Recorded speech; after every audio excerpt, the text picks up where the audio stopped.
آزادی یہ ایک بہت بڑی نعمت ہے۔ وطن سے محبت کا اسلام ہمیں درس دیتا ہے۔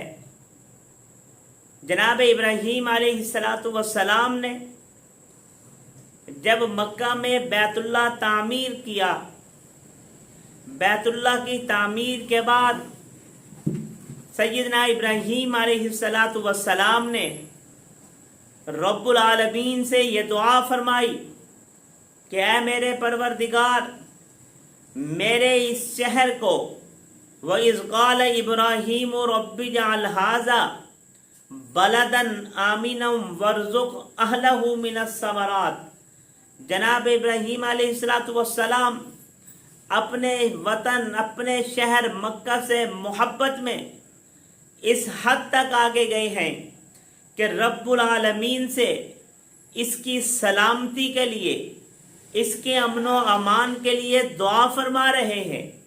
اور صرف یہی نہیں بلکہ اپنے وطن کے لیے، اپنے شہر کے لیے، اس کی معیشت کے لیے بھی دعا فرما رہے ہیں، اور فرما رہے ہیں وَارْزُقْ أَهْلَهُ مِنَ الثَّمَرَاتِ، کہ اس کے رہنے والوں کے لیے، اس کے باشندوں کی معیشت بھی اچھی کر، ان کو روزگار بھی عطا فرما۔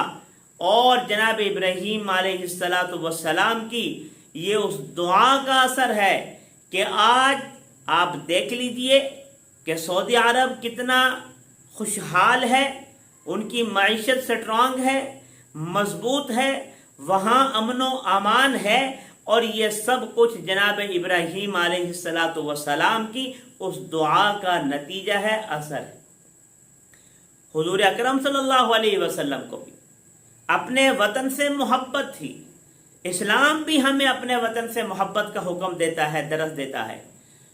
جب حضور اکرم صلی اللہ علیہ وسلم پر پہلی وحی نازل ہوئی، آپ صلی اللہ علیہ وسلم کو آپ کی بڑی ہی محبوب زوجہ ام المومنین سیدہ خدیجہ الکبریٰ رضی اللہ عنہا اپنے چچا ورقہ بن نوفل کے پاس لے کر گئی، جو بہت بڑے عالم تھے، اور انہوں نے جب آپ صلی اللہ علیہ وسلم سے حالات سنے، آپ نے سارا واقعہ پیش کیا پہلی وحی کا، تو جناب ورقہ بن نوفل فرمانے لگے کہ یہ تو وہی کلام ہے، یہ تو وہی فرشتہ ہے جو جناب موسیٰ علیہ السلام پر کتاب لے کر آیا تھا۔ اور پھر فرمانے لگے کہ کاش میں اس وقت زندہ ہوتا جب آپ کی قوم آپ کو آپ کے شہر سے نکالے گی۔ تو حضور اکرم صلی اللہ علیہ وسلم رنجیدہ ہوئے، آپ پر بڑا شاق گزرا۔ آپ نے فوراً پوچھا کیا میری قوم مجھے یہاں سے نکالے گی؟ تو جناب ورقہ بن نوفل فرمانے لگے کہ جی ہاں، یہ سچ ہے کہ آپ کی قوم آپ کو یہ شہر چھوڑنے پر مجبور کر دے گی۔ تو یعنی حضور اکرم صلی اللہ علیہ وسلم کو مکہ چھوڑنا، مکہ سے نکالنے کی جو بات تھی ورقہ بن نوفل کی، آپ صلی اللہ علیہ وسلم پر شاق گزری، جس سے معلوم یہ ہوتا ہے کہ آپ صلی اللہ علیہ وسلم کو اپنے وطن یعنی مکہ سے محبت تھی۔ اور اسی طرح ہجرت کا موقع ہے۔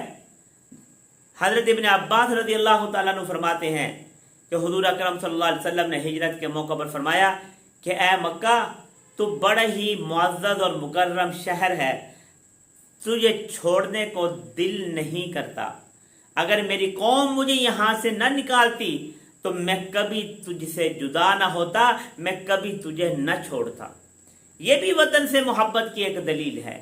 اور ایک اور روایت ہے کہ آپ صلی اللہ علیہ وسلم جب مدینہ منورہ تشریف لے گئے، آپ صلی اللہ علیہ وسلم مدینہ سے باہر تشریف لے جاتے، تو جب واپس آتے مدینہ، تو جیسے ہی آپ صلی اللہ علیہ وسلم کو مدینہ کے آثار نظر آتے، در و دیوار نظر آتے آپ صلی اللہ علیہ وسلم کو، تو آپ صلی اللہ علیہ وسلم اپنی سواری کو تیز فرمایا کرتے تھے۔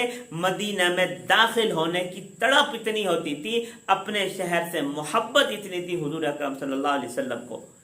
ہمیں بھی یہ چاہیے کہ ہم اپنے وطن سے محبت کریں، اور وطن سے محبت وطن کی سلامتی کے لیے دعا کرنا، وطن کی ترقی کے لیے دعا کرنا، یہ اسلام ہمیں اس کا درس دیتا ہے۔ اور وطن سے محبت، یہ بھی اسلام ہمیں، وطن سے محبت بھی اسلام ہمیں اس کا بھی درس دیتا ہے۔ دعا فرمائیں کہ اللہ تعالی ہمیں اپنے وطن عزیز سے محبت کرنے کی توفیق عطا فرمائے۔